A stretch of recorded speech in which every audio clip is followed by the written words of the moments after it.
Well, there's the Vargo S Dark Aether in one single game. This gun's one-shotting even after the health cap. I could sit here till round 100 and be completely fine if I wanted to be bored for another 2 hours.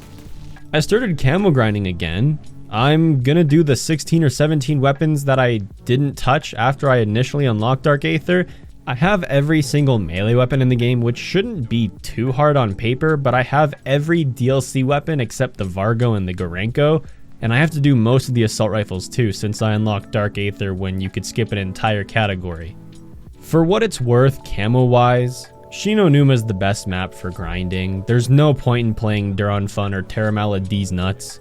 Shino's actually not bad for camo grinding. The strategy I use is I open up Doctor's Quarters, activate the zipline, ride the zipline up to the spawn building, and you camp there. And if you get overrun with zombies, you either use your Aether Shroud or you walk backwards. It resets the zombie spawn and you can go right back up there with no issue. Early game setup is as easy as it gets. You turn on the Rage Inducer.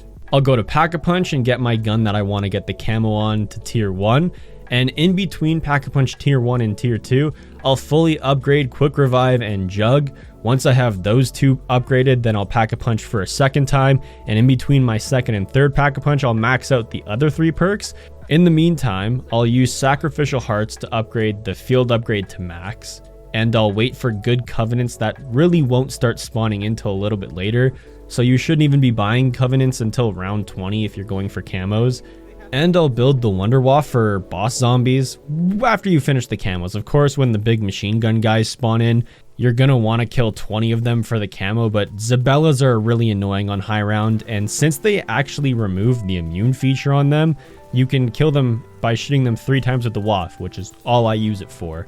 Your experience may vary, because if you're using the Kar 98K in the camping spot past round 20 with the Rage Inducer on, you're gonna get killed so fast. If you end up using an overpowered gun like the Vargo, Bar, or any weapon that you can upgrade to 1 to 2 shot kill on the high rounds, you're gonna need a different strategy. But for camping, and as long as your gun's good, this strat on Shino is wonderful. Covenant-wise, you'll want Unholy Ground, Death Blow, and Ammo Gremlin, especially with the 1 to 2 shot kill weapons. You'll never have to worry about ammo because Ammo Gremlin and Death Blow will restock your ammo infinitely, and Unholy Ground is going to make you do more damage while standing still, which is perfect for this camping spot. When the boss zombies come, if I can't kill them off with the Vargo or the Bar or whatever gun I'm camo grinding, it's Waff time. You have so many outs as well. If you get stuck or cornered, Aether Shroud. If too many zombies are hitting you and you're 1 shot away from death, just fall back into the swamp in Doctor's Quarters, let the zombies all despawn in the spawn building, respawn them in the swamp, and just run back up the stairs, and you're right back into the spot. Also, there's a new strategy that I've been using for reloading. If you're mid-reloading your gun and are getting hit by zombies, pause your game and stay paused until about the general time that it would take to reload. And when you unpause, your gun will have a full clip in it, making camo grinding even easier, or just surviving as well. Like, you can do this to go to round 100. Even though there's no leaderboard to prove that you got to round 100, I learned that the hard way. You can still do it. Other covenants that are good backups if you can't get Unholy Ground, Death Blow, or Ammo Gremlin, try to get Deadshot or whatever the one where the more consecutive hits you do on a zombie, the more damage it will do. That's worst case scenario if you can't get the Holy Trinity of sitting on the zipline.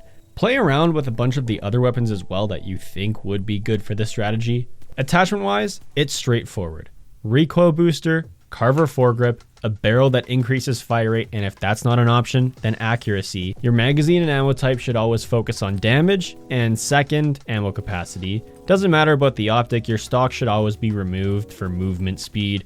And for your pistol grip, stippled, just to increase accuracy. It's pretty simple. That's how you make most guns in zombies extremely overpowered. There may be a few very, very rare cases where rapid fire is going to make your SMG perform really well, but I have most SMG's Dark Aether already, and it's only the DLC ones I have left, and I don't think I'm going to have any issue with those. Maybe the Blixen, but that'll be it. You know by now that camo grinding is my bread and butter, and to be grinding again, it's made Vanguard a lot more tolerable and, dare I say, fun. In my opinion, Dark Aether is still far from worth it in terms of how the camo looks, but I would say since it's been introduced into Warzone recently, it's a lot more worth it than it used to be.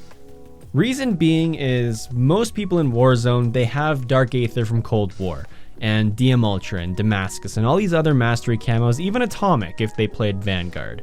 One thing you'll rarely ever see is the Dark Aether from Vanguard. No one put in the time to get that camo that plays Warzone. The only people that got the camo that I know of are YouTubers and people that unlocked it for content. There's not one person in my Discord server or any of my friends that even came close to getting this green Dark Aether camo. So when I'm running it in Warzone, I'm going to be one of the only few that's showing it off on their guns, except for those that are using unlock tools. But for this camo being as rare as it is because of circumstances that Vanguard was in this year, it's going to make the camo a lot more worth it to someone who wants something rare. Rare doesn't always mean good looking, but hey, it is what it is. For the handful of us that are actually grinding this camo, for the weapons that are a little bit weaker, I would honestly go to Duran Fun and do the old school camo strat where you would use an auto clicker or consistently hit your melee weapon to do a lot of the camo challenges where you would just sit on a spot where zombies would climb up from one direction and you could just melee them as they climb up, and it would count for all of your camo challenges minus the boom shriekers, I still don't care what they're called, and the machine gun guys. We're also getting a new map with Season 5, and I have no idea what the map's going to be like, if it's going to be another multiplayer map that's been repurposed into zombies like we've seen before, or if it's going to be another remake like Shino Numa. We don't know. It might have some really good camo strategies, but it's way too early to tell. I haven't even done the Terra Maledicta or Shino Easter eggs yet, so when it comes to this new map, the Archon, whatever, or however you pronounce it, we have no idea what's going to happen with it. I honestly don't plan on playing it through unless a bunch of friends randomly get motivated to play Vanguard Zombies. Other than that, once I finish the Dark Aether grind, I'm going to go back to Warzone since my game is finally fixed after almost a month of not being able to play it because it instantly crashes when it fetches store info. Even though people have had their games being fixed over the past week, mine finally fixed itself today. So that means I can go for the Cybernet camo, get my wins in the Titanium trials, and that's what I'm going to do. Up until the event's gone, go back to Dark Aether, and sit here and twiddle my thumbs until Modern Warfare 2 comes out. I think that's what we're all doing at this point. Anyway, bye.